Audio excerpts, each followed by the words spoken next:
दोस्तों नमस्कार। मैं आज एक ऐसे विषय पे चर्चा करने जा रहा हूँ जो कल्पना से परे है। कभी कभी कहते हैं कि जो दिखता है वो होता नहीं, जो होता है वो दिखता नहीं। आज हम अगर इसी परिप्रेक्ष्य में देखें तो मुझे शंका होती है कि केजरीवाल के साथ वर्तमान में कुछ अदालतें नरम क्यों हैं। और मैं ये हवा में बात नहीं कर रहा हूँ, मैं आपको प्रमाण दे के बताऊँगा। क्यों? वैसे मैं कोई वकील नहीं हूँ, लेकिन मैं तो जैसे मेरे अपने चैनल का नाम है मेरी बात तेरी बात, जो आम साधारण मन का आदमी के मन की बात होती है मैं वो करता हूँ। और आपको भी लगेगा जो मैं कह रहा हूँ वो शायद आपके भी मन की बात हो। आप देखिए 27 फरवरी को 2026 में ट्रायल कोर्ट ने केजरीवाल को बिना किसी ट्रायल के, केजरीवाल एंड पूरी कंपनी को लिकर स्कैम में डिस्चार्ज कर दिया। ये अपने आप में एक बड़ा बेहुदा जजमेंट था। कैसे कर दिया? सीबीआई नेचुरली अपील में जाएगी। अपील गई जस्टिस स्वर्णकांता शर्मा जी के पास, लेकिन केजरीवाल को तो जस्टिस स्वर्णकांता शर्मा से नफरत थी। 29 अप्रैल उन्होंने डेट फिक्स की थी हियरिंग की। 27 अप्रैल को उसने एक लंबा चौड़ा लेटर पूरा अपमान करते हुए स्वर्णकांता शर्मा जी को लिख दिया और कह दिया आप केस से हट जाइए। मेरे बाप की मर्जी है, मैं चलाऊँगा जैसे मेरा कहना मानना पड़ेगा आपको। हट जाइए आप। बड़े आर्गूमेंट करता रहा, खुद आर्गूमेंट किए। मज़े की बात यह है वकील को नहीं ले गया।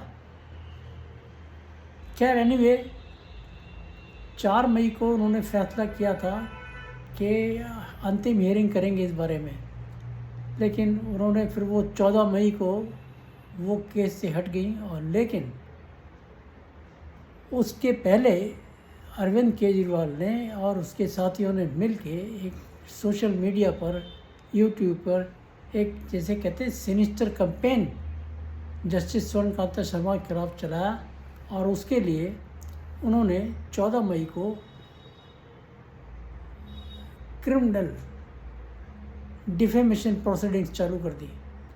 अब वो उन्होंने चालू की क्रिमिनल ये डिफेमेशन प्रोसीडिंग, तो वो खुद तो हियरिंग करेंगे नहीं। उसके लिए हाई कोर्ट ने माननीय जस्टिस नवीन चावला और रविंद्र जडेजा जी को नियुक्त किया कि वो हियरिंग करेंगे।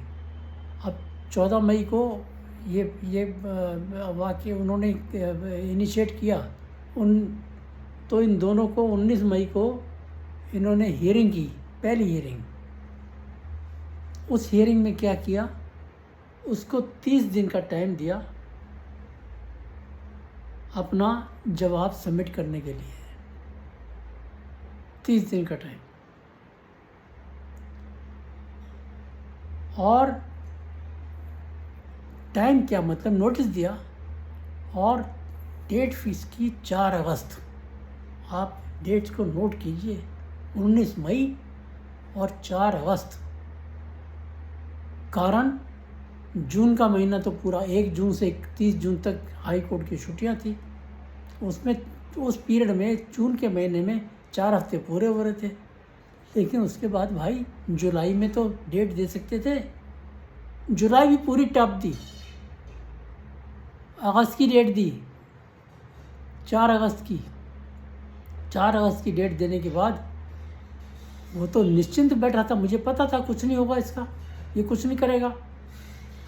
3 अगस्त को एक यूट्यूब चैनल पे बड़े वरिष्ठ पत्रकार हैं, वो कह रहे थे कल देखो इसका क्या होता है, इसकी सज़ा का क्या होता है।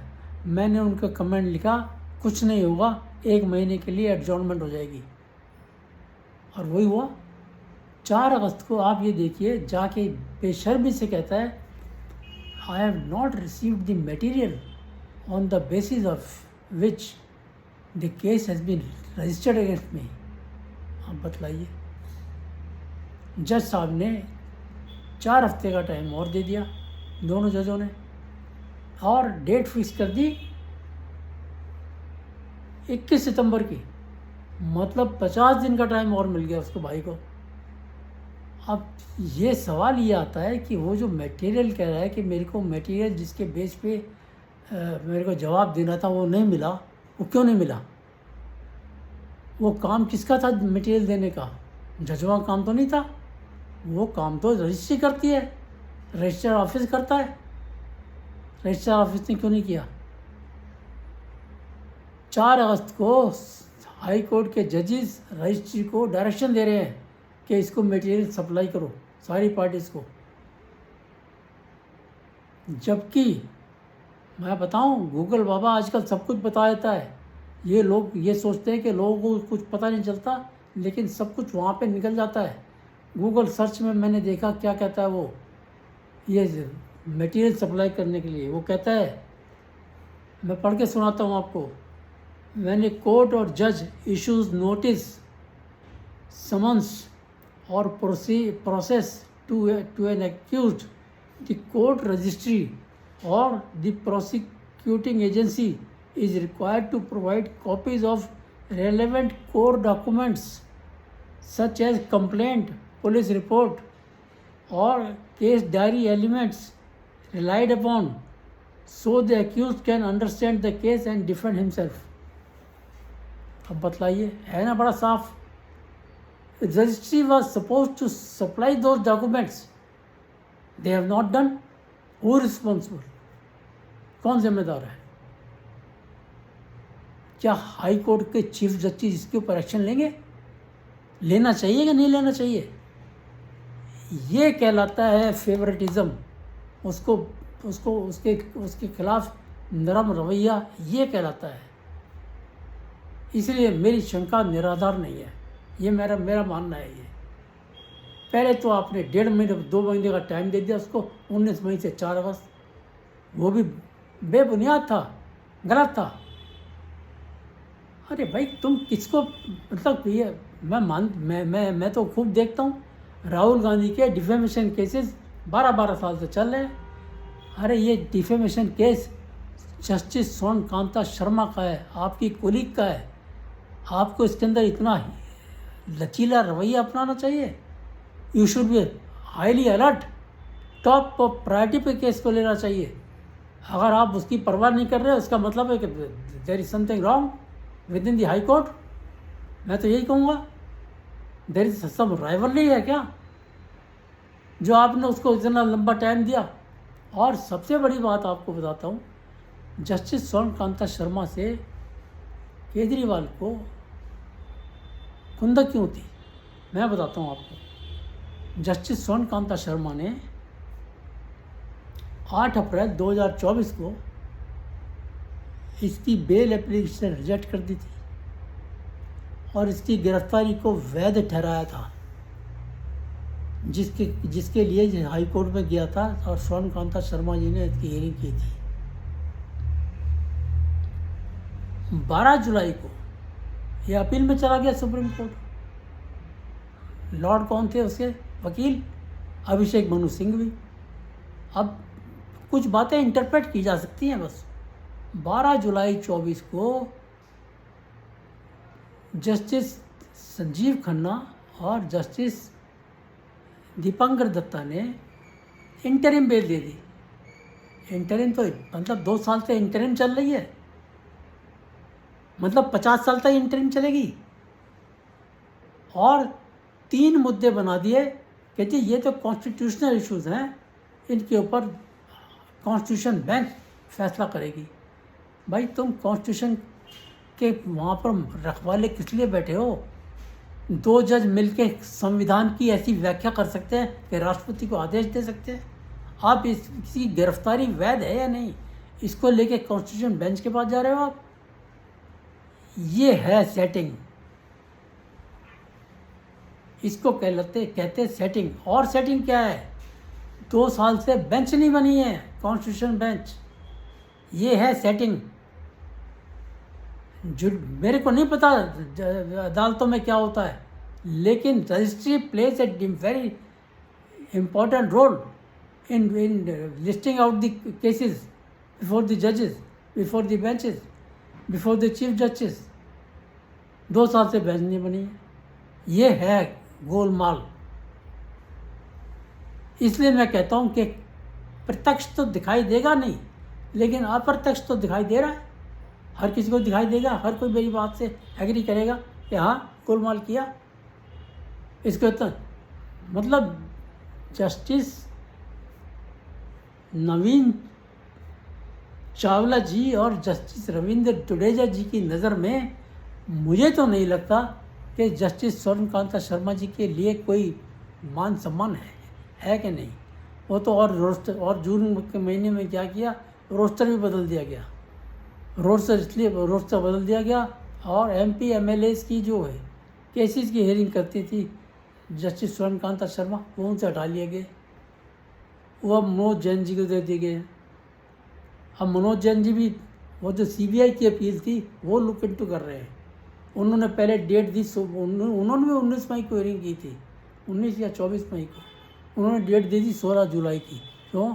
जून का महीना छुट्टी का था। 16 जुलाई को हड़ताल हो गई वकीलों की। अब उन्होंने 17 अगस्त की डेट दे दी।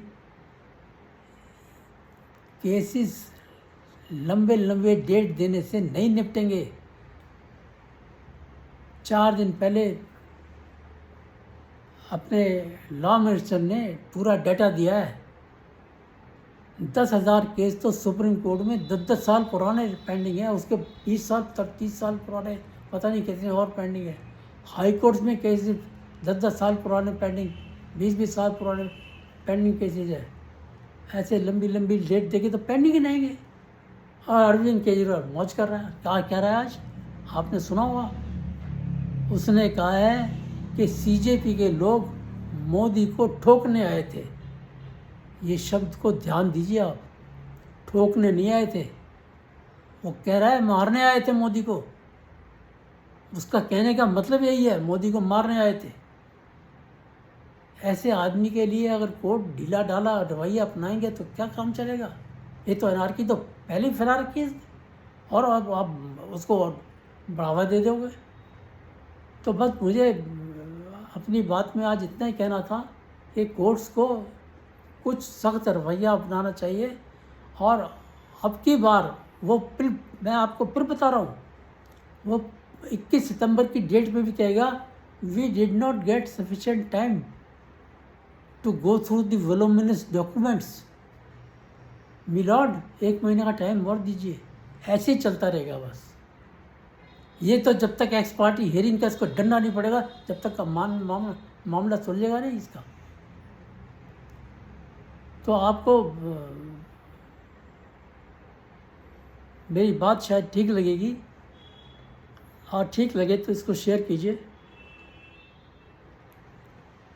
मेरा ख्याल है मेरी बातें आपको पसंद आई होगी, और पसंद आई हो तो मेरे वीडियो को लाइक कीजिए, शेयर कीजिए और मेरे चैनल को सब्सक्राइब कीजिए। और इतना सब्सक्राइब कीजिए, इतना इसको सर्कुलेट कीजिए, शेयर कीजिए, ताकि ये बातें जजिस के कानों तक पहुँचे। ऐसा नहीं है कि वो उनके कानों तक नहीं पहुँचती, सब पहुँचती हैं। और मैं ये भी बात बताता हूँ आपको, एक बात कहना चाहता हूँ, जुडिशरी जब तक सोशल मीडिया को सुनना पढ़ना शुरू नहीं करेगी, जब तक कोई जुडिशरी में रिफॉर्म नहीं हो सकते। ये सोचते सोशल मीडिया सब बकवास है, ये गलत सोचते हैं। इनको कंस्ट्रक्टिव क्रिटिसिज्म मिलेगा और उसी से सुधरेंगे ये, वरना नहीं सुधर सकते। क्यों? आपस में तो कुछ करेंगे नहीं किसी का। ऊपर वाला को वो तो सोए रहते हैं, वो अपने केसों में लगे रहते हैं। तो इनके ऊपर they R D controlled, totally D control, कोई कंट्रोल ही नहीं है। अपनी अपनी मर्जी से कानून बना रहे हैं, इंटरप्रिटेशन कर देते हैं हर नए कानून का। तो आप प्लीज़ इसको शेयर कीजिए, सब्सक्राइब कीजिए। नमस्कार, जय हिंद, भारत माता की जय, जय जय श्री राम।